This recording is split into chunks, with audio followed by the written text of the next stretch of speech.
پڑھیے عبارت. بسم اللہ الرحمن الرحیم.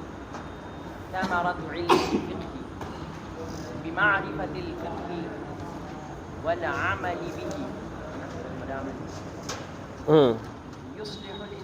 يصلح الإنسان وتصح عبادته ويستقيم سلوكه وإذا صلح العبد صلح المجتمع وتحققت في الدنيا السعادة وفي الآخرة رضوان الله وجنته وما فيها من النعيم الأبدي والسعادة الخالدة. بسم اللہ الرحمن الرحیم. کل کے درس میں ہم نے جو آخری بات جانی تھی وہ یہ جانی تھی کہ فقہ کی دو قسمیں ہوتی ہیں، ایک فقہ العبادات اور دوسرا فقہ المعاملات. فقہ العبادات اسے کہتے ہیں کہ جس میں انسان کا اس کے پروردگار سے تعلق کو منظم کیا جائے، اور فقہ المعاملات کسے کہتے ہیں؟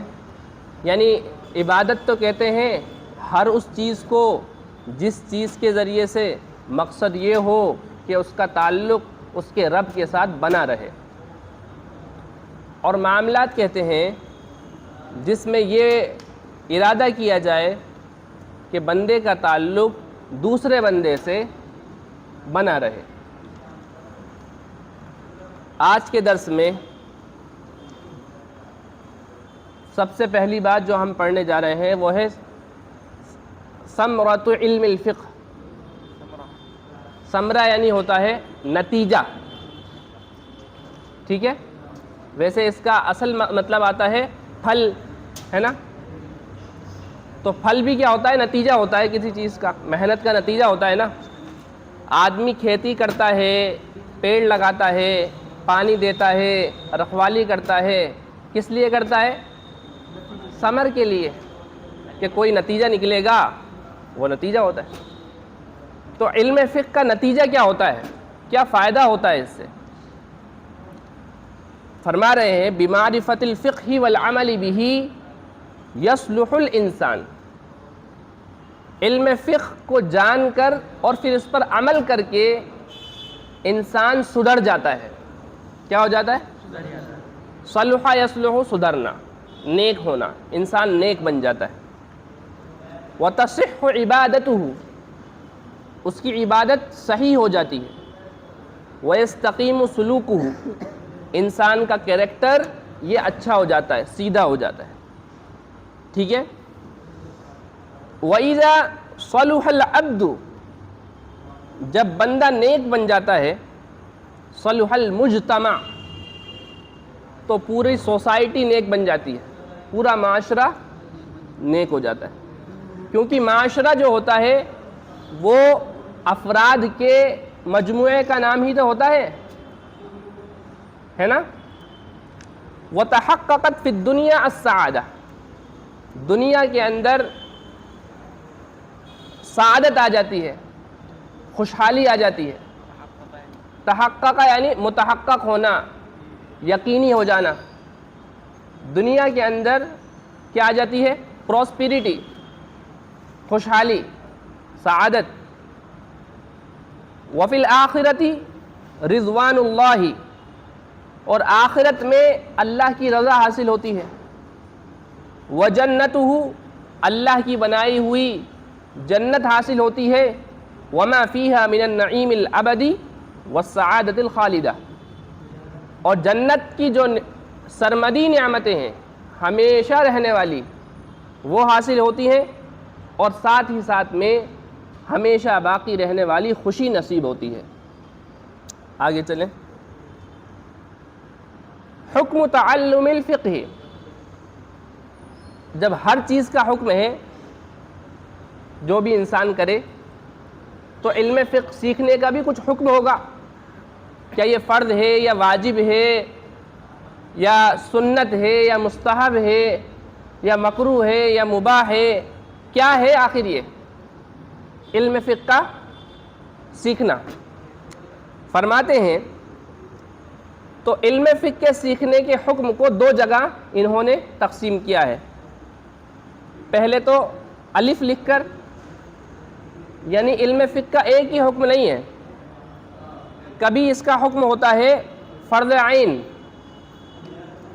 فرماتے ہیں اذا کان بالقدر الذی لا یصح العمل الا به فتعلمه فرض عین۔ اگر یعنی اتنی مقدار علم فقہ کی، اتنی مقدار جس کے بغیر عمل صحیح نہ ہو، اس کا سیکھنا فرض عین ہے۔ ارے بھائی، انسان اتنا بھی نہیں جانتا نماز کے بارے میں کہ نماز پڑھی کیسی جاتی ہے، تو پھر اس کے لیے اتنا سیکھ لینا کہ جس سے نماز صحیح ہو جائے، اس کے لیے کیا ہو جائے گا؟ فرض عین۔ فرض عین کا مطلب کیا ہے؟ ہر فرد کے اوپر اس کا سیکھنا ضروری ہے۔ یہ کیا کہلاتا ہے؟ فرض عین۔ فمن وجبت علیہ الصلاۃ وجب علیہ تعلم احکامها۔ چنانچہ ایسا شخص جس پر نماز ضروری ہو جائے، اس کے اوپر نماز کے احکام کو سیکھنا بھی ضروری ہو جاتا ہے۔ ٹھیک ہے؟ ارے بات سمجھ میں آ رہی ہے؟ ومن وجب علیہ الصوم لزمہ تعلم احکامہ۔ اور جس پر روزہ ضروری ہو جائے، اس پر لازم ہو جاتا ہے روزے کے احکام کو سیکھنا۔ ومن وجب علیہ الحج او الزکاۃ وجب علیہ تعلم احکامہ۔ جس شخص پر حج واجب ہو جائے، ضروری ہو جائے، یا زکوٰۃ ضروری ہو جائے، اس پر حج اور زکوٰۃ کے احکام کو سیکھنا ضروری ہو جائے گا۔ ارے بات سمجھ میں آئی؟ کوئی مالدار ہو گیا، صاحب نصاب ہو گیا ہے، اب وہ اس لائق ہو گیا کہ وہ حج کر سکے، تو اس کے اوپر ضروری ہے کہ حج کے بارے میں جانے ہیں، اس کی سمجھ حاصل کرے۔ زکوٰۃ اس کے اوپر ضروری ہو گئی ہے، تو زکوٰۃ کے احکام کو جانے۔ ومن اراد البیع والشراء وجب علیہ تعلم احکامہما۔ اور جو ارادہ کرے خریدنے کا یا بیچنے کا، تو ایسے شخص پر ان دونوں چیزوں کے احکام کا جاننا ضروری ہے۔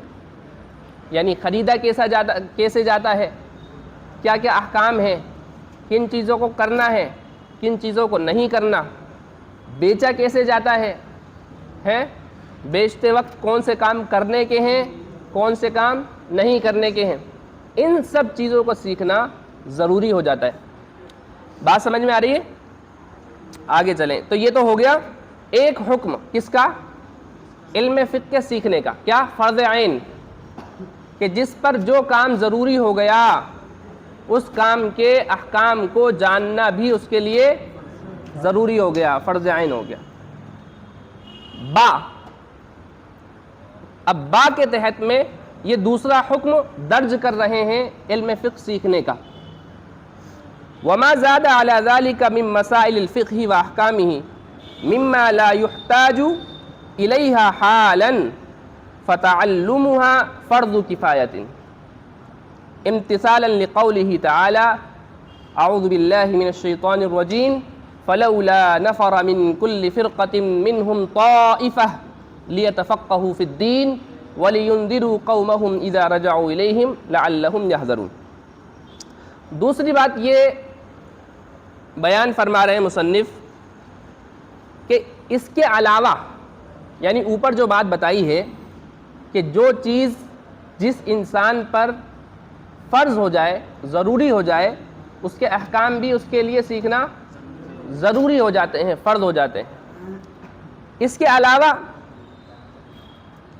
ما زاد علی ذالک، جو اس سے زائد ہو، اس کے علاوہ ہے، یعنی ضروری نہیں ہے، وہ مسائل جو ضروری نہیں ہیں، فقہ کے وہ مسائل جو ضروری نہیں ہیں، فقہ کے وہ احکام جو ضروری نہیں ہیں، جو زائد ہیں، جن کی فوری ضرورت نہیں پڑتی، مما لا یحتاج الیہا حالا، جن کو ابھی فوراً جاننا ضروری نہیں ہے. مثال کے طور پر تیمم کے مسائل ہو گئے ہیں. تیمم ابھی ضروری نہیں ہے ہمارے اوپر، ہم بیمار بھی نہیں ہیں اور ایسا بھی نہیں ہے کہ پانی ہے نہیں، وغیرہ وغیرہ. تو ایسے مسائل کا سیکھنا کیا ہوگا؟ فتعلمها فرض کفایہ، فرض کفایہ ہوگا. فرض کفایہ کا مطلب یعنی ایک سماج میں سے، ایک ایریے میں سے اگر ایک فرد نے بھی اس کو سیکھ لیا ہے کہ ضرورت کے وقت اس کی طرف رجوع کیا جا سکے تو اس سے فرض ادا ہو جائے گا. فرض کفایہ کا مطلب کیا ہے کہ ایک علاقے میں سے اگر ایک شخص نے بھی وہ چیز سیکھ رکھی ہے جس کی ابھی فوراً ضرورت نہیں ہے تو سب کی طرف سے یہ فرض کافی ہو جائے گا، اس لیے کفایہ بولتے ہیں اس کو. اور یہ کس وجہ سے ہے فرض کفایہ؟ امتثالا لقولہ تعالی، اللہ تعالیٰ کے اس قول پر عمل کرنے کی وجہ سے، یعنی اللہ تعالیٰ کے اس ارشاد پر عمل کرنے کی وجہ سے یہ فرض کفایہ. کیا ارشاد ہے اللہ تعالیٰ کا؟ فلولا نفر من کل فرقۃ منہم طائفہ، ایسا کیوں نہ ہوا، فلولا ایسا کیوں نہ ہوا کہ ہر علاقے میں سے، فرقہ کا ترجمہ علاقے کا بھی کر سکتے ہیں، ہے نا، ہر علاقے میں سے ان میں سے ایک جماعت نکلی ہوتی. نفرہ یعنی نکلنا، حجرہ کے معنی میں ہے.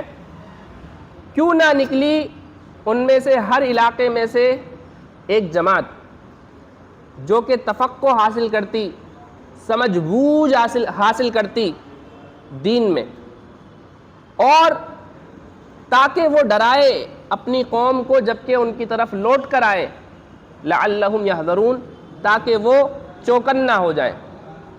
یعنی وہ لوگ، یعنی یہاں پر اس آیت میں کیا بتایا گیا ہے؟ یہ نہیں بولا کہ سب کے لیے ضروری ہے کہ سب وہ ایسے مسائل سیکھنے کے لیے نکل جائیں. بولا کہ ان میں سے کچھ لوگ ایسے ہو جائیں جو جا کر سیکھ لیں اور سیکھ کر آ کر اپنے علاقے میں سب کو بتا دیں. آئی بات سمجھیں؟ فضل الفقہ، پڑھیے، یہ پڑھیے. فضل الفقہ ان التفقه في الدين من افضل الاعمال ومن اطيب الخصال من اطيب الخصال وقد حث عليه ربنا جل جلاله كما في الآية السابقة. ہاں جی، اب یہاں پر فضل الفقہ یعنی فقہ کی فضیلت کیا ہے؟ فضیلت وہ ہوتی ہے جس کی وجہ سے اندر ایک جذبہ پیدا ہوتا ہے، موٹیویشن آتا ہے کہ یار یہ کیا جائے. فضیلت تو یہی تو ہوتا ہے. فضیلت سے انسان کو آمادہ کرنے کے لیے فضیلت بیان کی جاتی ہے. مصنف فرما رہے ہیں کہ تفقہ فی الدین یہ سب سے افضل اعمال میں ہے، یعنی جتنے بھی اعمال انسان کرتا ہے ان میں سے سب سے افضل عمل ہے کیا؟ تفقہ فی الدین. اور سب سے اچھی عادت ہے، سب سے خوشبودار عادت، سب سے پاکیزہ عادت. خصلہ کی جمع خصال، طیب سے یہ اس میں تفضیل ہے، اطیب. وقد حث علیہ ربنا، علم فقہ سیکھنے کے لیے ہمارے پروردگار جل جلالہ نے آمادہ کیا ہے اور موٹیویٹ کیا ہے. کس طرح؟ کما فی الآیت السابقہ، جیسا کہ پچھلی آیت میں آپ دیکھ چکے ہو، پڑھ چکے ہو. اوپر آیا نا فلولا نفر من کل فرقہ الی آخری. اطیب یعنی سب سے پاکیزہ عادت ہے کیا؟ علم فقہ حاصل کرنا، تفقہ فی الدین کے لیے اپنے آپ کو فارغ کرنا. وحث علیہ الرسول صلی اللہ علیہ وسلم، اور فقہ کو سیکھنے کے لیے آپ صلی اللہ علیہ وسلم نے بھی موٹیویٹ کیا ہے، آمادہ کیا ہے. کس طرح؟ آپ نے ارشاد فرمایا الناس معادن، لوگ کیا ہیں؟ معادن ہیں، یعنی کان. ارے یہ والے کان نہیں جس کو خان بھی بولتے ہیں، ہے نا. لوگ کیا ہیں؟ کان ہیں، معادن ہیں. خیارہم فی الجاہلیتی خیارہم فی الاسلام اذا فقہوا او اذا فقہوا. لوگ کیا ہیں؟ کان ہیں، کان کے مانند ہیں، جن کو کھانے بولتے ہیں نا، جس سے ارے کوئلے بھی نکلتے ہیں، سونا نکلتا ہے، وغیرہ وغیرہ چیزیں نکلتے ہیں، وہ نکلتی ہیں، کیا بولتے ہیں، جواہرات نکلتے ہیں، وہ بھی کان سے ہی نکلتے ہیں، ہے نا جی. تو یہاں پر کان سے مثال کیوں دی ہے؟ یعنی جس طرح جیسے سونا جو رہتا ہے یا قیمتی جو پتھر ہوتے ہیں وہ کان میں جب تک رہتے ہیں تو ان کی قیمت نہیں ہوتی ہے، لیکن جب ان کو نکال کر ان کو اچھے سے ان کے اوپر کٹائی ہوگی، پھر ان کی پالش ہوگی اور ان کو اچھے سے تیار کر لیا جائے گا تو ان کی قیمت بڑھ جاتی ہے. اسی طرح تمام انسان کیا ہیں؟ کان کے مانند ہیں. سب کیا ہیں؟ رف. سب کیا ہیں؟ سب کے سب رف ہیں ابھی، یعنی جن کو ٹکڑی بولا جاتا ہے، جے پور والے بولتے ہیں ٹکڑی ہے. اگر ان کے اوپر کام ہوگا، ان کو سدھارا جائے گا تو سب سدھر جائیں گے. سمجھ میں آئی بات؟ تو حضور صلی اللہ علیہ وسلم نے کتنی اچھی مثال دی ہے. جے پور والوں کے لیے سمجھنا تو اور آسان ہے کہ جس طرح ایک کانیں ہوتی ہیں ان کی کوئی قیمت نہیں رہتی، سب ایسے ہی رہتے ہیں، جب ان پر کام ہوتا ہے تو قیمتی بن جاتے ہیں. ایسے ہی تمام انسان ہوتے ہیں، ان کی کوئی قیمت نہیں ہوتی، لیکن جب ان کی اصلاح ہو جاتی ہے، وہ دین کو سمجھ بوجھ لیتے ہیں اور معرفت حاصل کر لیتے ہیں، اس پر عمل پیرا ہو جاتے ہیں، تو ان کی بھی قیمت بڑھ جاتی ہے. تو حضور صلی اللہ علیہ وسلم نے ارشاد فرمایا کہ جو جاہلیت میں اچھے لوگ تھے نا، وہ اسلام میں بھی اچھے رہیں گے جبکہ وہ دین میں سمجھ بوجھ حاصل کر لیں. ہیں؟ ارے بات سمجھ میں آئی ہے؟ یعنی جاہلیت کے اندر جو لوگ تھے، ایسا نہیں ہے کہ وہ جاہلیت میں تھے اور انہوں نے اپنی بیٹی کو بھی زندہ درگور کیا، انہوں نے زنا بھی کیا، انہوں نے شرابیں بھی پی. ایسا نہیں ہے کہ وہ ایسے ہی رہیں گے. اگر وہ اپنے آپ کو سدھار لیتے ہیں تو وہ اسلام کے بعد بھی اچھے ہی رہیں گے جبکہ وہ سمجھ بوجھ حاصل کر لیں، فقہی مسائل سیکھ کر ان پر عمل پیرا ہو جائیں. ارے بات سمجھ میں آئی؟ یہ خیر کی جمع خیار، بہتر.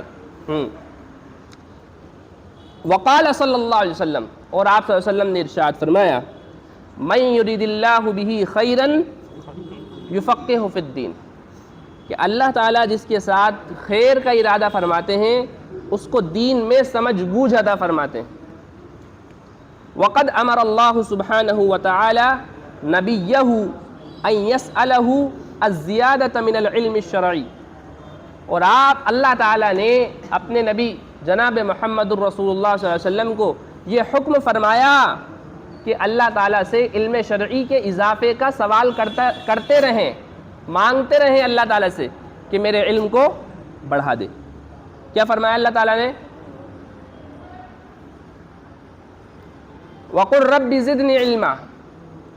کیا ارشاد فرمایا اللہ تعالیٰ نے؟ اور آپ یہ کہتے رہا کریے، یہ دعا کرتے رہا کریے، کیا؟ کہ میرے پروردگار میرے علم کو، مجھے علم کے اعتبار سے بڑھا دے، میرا علم زیادہ کر دے. وَالْأَمْرُ لَهُ أَمْرٌ لَنَا، اور آپ کو حکم دینا ہم سب کو بھی حکم دینا ہے. یعنی آپ کو حکم دیا تھا، ایسا نہیں کہ آپ ہی کریں گے، آپ کے واسطے سے پوری امت کو مخاطب کیا گیا. وَلِسَائِرِ النَّاسِ، اور تمام انسانوں کو. وَقَدْ سَمَّى النَّبِيُّ صلی اللہ علیہ وسلم الْمَجَالِسَ الَّتِي يُتَعَلَّمُ فِيهَا الْعِلْمُ النَّافِعُ بِرِيَاضِ الْجَنَّةِ، اور نبی پاک صلی اللہ علیہ وسلم نے ایسی مجالس کو جن کے اندر علم نافع حاصل کیا جاتا ہے، سیکھا جاتا ہے، آپ نے اس کا نام کیا رکھا ہے؟ ریاض الجنہ، کہ جنت کی کیاریاں، جنت کے باغات. کیا نام دیا ہے آپ صلی اللہ علیہ وسلم نے؟ ایسی مجالس جس میں علم شرعی حاصل کیا جائے، وہ جنت کی کیاریاں ہیں.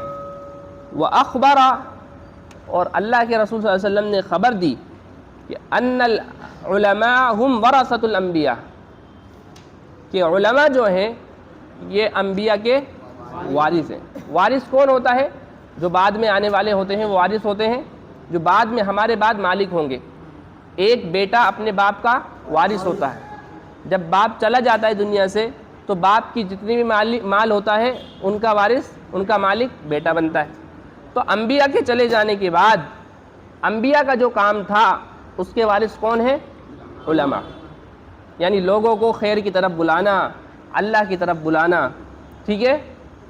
وفضائل العلم الشرعی فی کتاب اللہ وسنت رسولہ کثیرۃ، اور علم شرعی کے فضائل قرآن کریم میں، کتاب اللہ میں اور رسول اللہ صلی اللہ علیہ وسلم کی سنت میں ڈھیر سارے ہیں، خوب ہیں، کثیرہ۔